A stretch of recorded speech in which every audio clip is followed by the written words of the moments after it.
Hello everyone. English conversation between two girls. Let's start. Good morning, Aisha. How are you today? Good morning, Sarah. I'm fine, thank you. How about you? I am good too.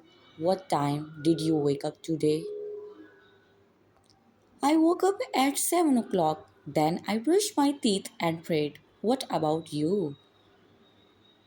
I woke up a little late at 8 o'clock. I was very sleepy. Haha, that happens sometimes. Did you have breakfast?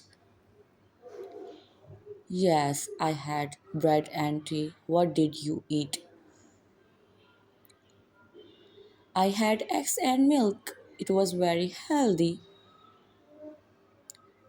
That's nice. Do you study in the morning? Yes, I study for an hour before school. It helps me a lot. That's good habit.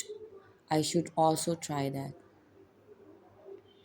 You should. It makes the day better.